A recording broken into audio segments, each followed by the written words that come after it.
Godzilla has been around for a really, really long time, all the way in 1954 to now. And there are over freaking 35 Godzilla films. And in this series, we're going to be talking about all of them leading up to the newest film, Godzilla vs. Kong. So why don't you sit back, relax, grab some chalky milk, and welcome to the series of Let's Talk About Godzilla. So guys, sit back, relax, and here we go. Yo guys, welcome to the third episode of Let's Talk About Godzilla.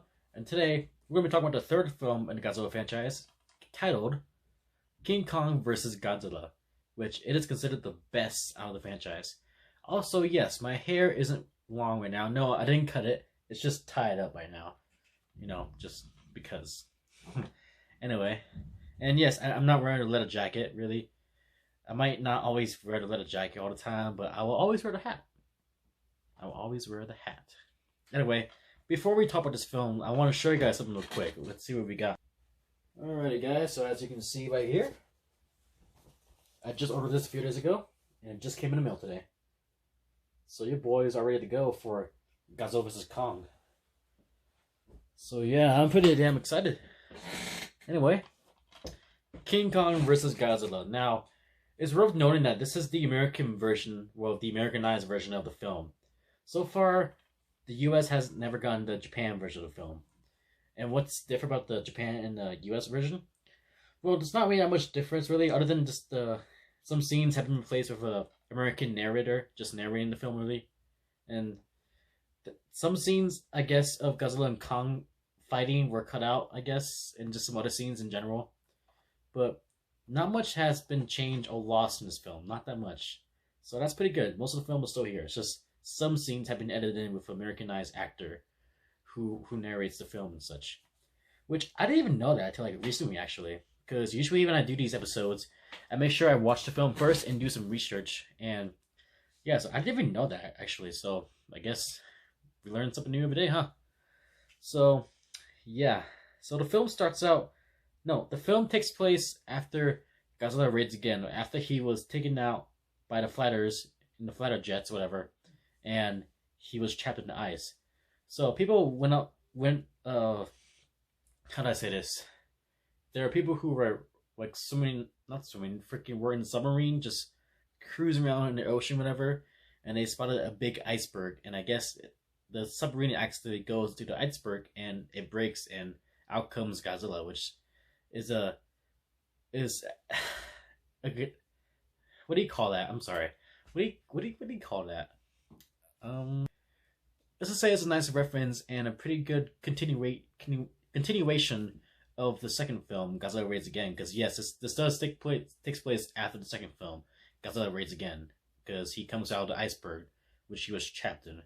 Which I like that, actually. I like that. It's nice. It's nice to know all these Godzilla films so far have been canon. Well, have continuity. So yeah, that's nice to know. So then Godzilla breaks loose, and I guess there's these people who want Kong as, you know, their own monster, really. Well, not people, but just this one guy who's like a boss, whatever. He's kind of annoying, I guess. But yeah. So they go to Skull Island, which I'm not sure that's what it's called in the film, but I'm gonna call it Skull Island. They go there, they have to find Kong, you know. Then in the movie, it's kind of weird, but there's this one part in the movie where, like, yeah, these people, the main characters of the film, meet this tribe of people who I guess worship Kong, and there's this one scene in the film where Kong literally fights a giant octopus, and although it's cool, but I think they actually used a real octopus in most of the scenes, and it makes me wonder how they did that, you know, because it's kind of weird. And no, I'm not talking about the scenes where Kong is fighting the octopus, because then that would kind of consider animal cruelty. But I'm saying, like, there are some scenes where the octopus is walking on land, destroying cities and stuff, and they actually used a real octopus, and that's cool. But it always makes me wonder, like, why, like, how do they do that? You know, it's fascinating in a way. It's fascinating. Anyway, so this is one part where Kong fights a giant octopus, and, you know, I guess he passes out from drinking this thing called berry juice, whatever. He passes out from drinking that, and just the tribe people singing, I guess. So they take Kong, and Kong. I guess this other Navy guard, whatever, tells them that they have to release Kong back to where he came from. But then they decided Kong breaks loose, and they decided to try to kill it. But I guess obviously it didn't work really. And so Godzilla is attacking the city. Then they had an idea to bring Kong to Godzilla, that way they can fight and shit, And basically the whole film was just King Kong and Godzilla fighting, and it's awesome. Actually, it's awesome. Also, I want to say this real quick. I love the design of Godzilla in this film, which actually I have the figure of the Godzilla design in this film, which is the Godzilla in this film. I probably should have said that. I sound stupid now. So I absolutely love this design they used in the film. It's just, I don't know, there's something about it I just liked, It's just a pretty cool design in my opinion. And yes, this is SAS Martial Arts. And yeah. Also, it's funny to know too that when I was a kid, I actually wanted a figure of this version of Godzilla, but I can never find it until now I found it. Now I finally found it.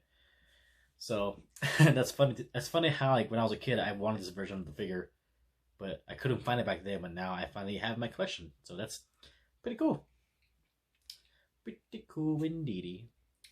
So yeah, this film, in my opinion, I'm probably sure I write this at the end, but this film, I'm gonna give it 10 stars. Actually, no, I'm gonna give it 11 stars because one, this is my childhood film.